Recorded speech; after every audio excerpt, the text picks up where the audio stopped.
All right, Knights of Dragaria, welcome back to Brigandine, Legend of Runersia. I'm your host, Veracity Trigger, and we're going to cover Ferrick today.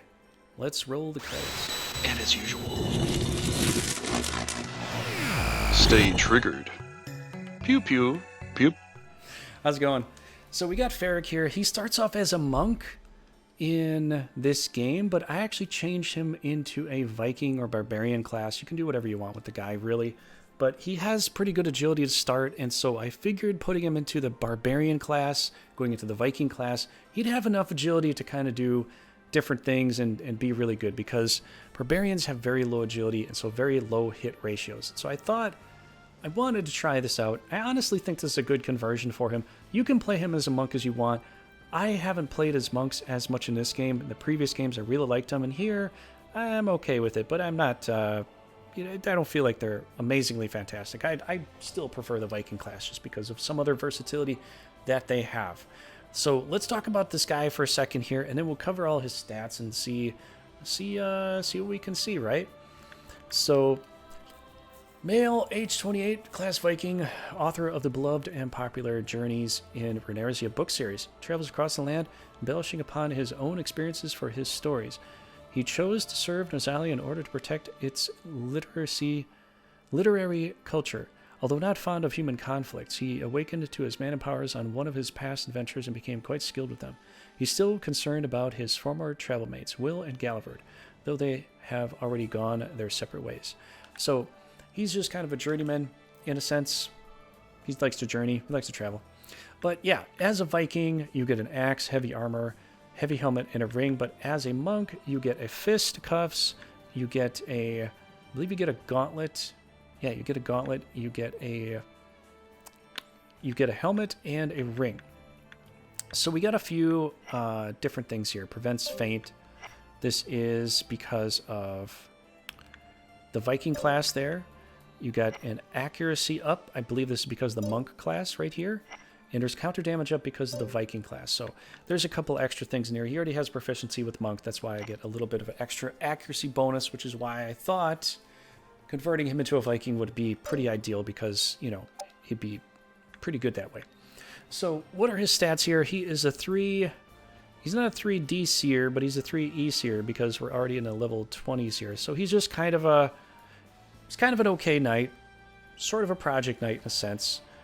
If you get up to here, you get 761 HP, 152 MP.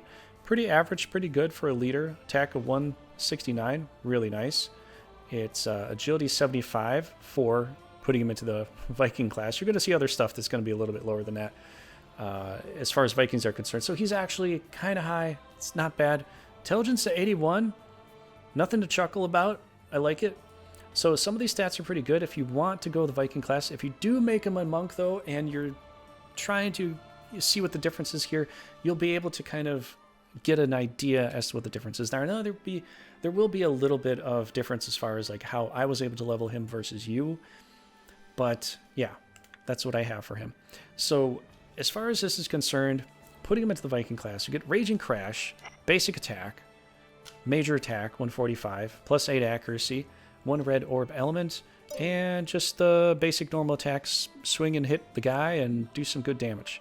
Now, if you move up to Fury Blow, it's a pre-move, does a massive damage, single adjacent enemy unit, low accuracy, has a 50% chance of inflicting feint. So you can stun them, because feint is the new stun in this game, and pretty much to stop them from moving until they get hit again.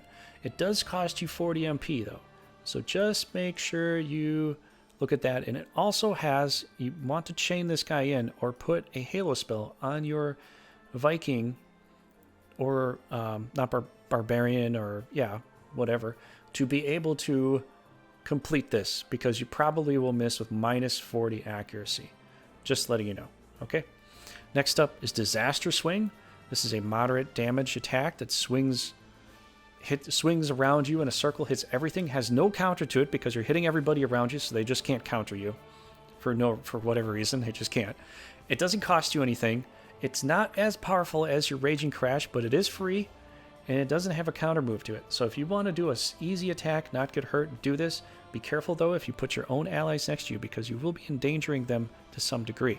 So don't put your mage right behind you and you're going to do Disastrous Ring. You're going to have a very bad day with your party if you do that. Please don't do that. Next up, after that, the final thing you get as a Viking is Raging Hurricane. Essentially the same exact thing as Disaster Swing, except for it has 80 more power to it, and it does cost you 100 MP to use. So you pretty much have a one-time use from what you can see here with 152 naturally aspirating MP.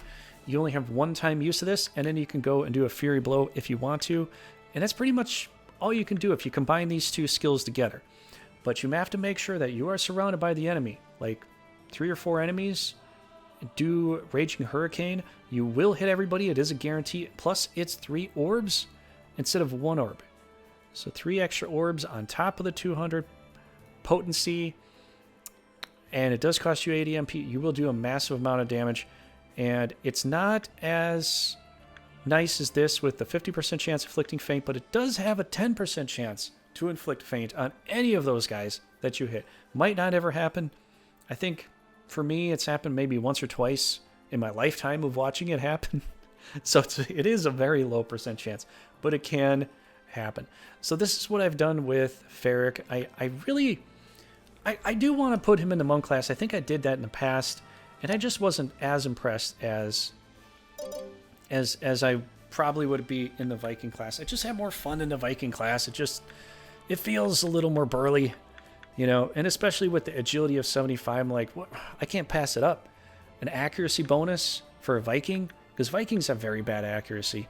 They're basically just, if they hit you, it's like getting hit with a truck, you know, getting hit by a truck. You're going to feel it. But if they miss you, it's like, oh, good, you know, I'm okay. But this guy, 75 agility, he's almost always going to hit you, and you're going to feel it too. So that's why I put him in this class here. But let me know what you've done with this guy. Let me know if it really works out for the monk class and how you feel about it. Because honestly, there are some battles here. Like for this, if you put him in a monk class, they do like to stand on rocks and stones and mountaintops and all that kind of thing. So going after Holy Gustava will be the perfect move for Ferrick in the monk class, because you need those types of characters to traverse that kind of terrain, to get across it, to do what they need to do a little bit of healing, do a little bit of fighting, and that would be the best way for you to use him in the game as far as I'm concerned. Other than that, if you want to go south with him and go towards Republic of Gamol, go to the Barbarian class, see if you can get him into the Viking class so he has a blue orb element, and then just go to town that way. Let me know how you used him though. I'd love to hear it. And other than that, have a great day, everybody. Stay triggered, my friends.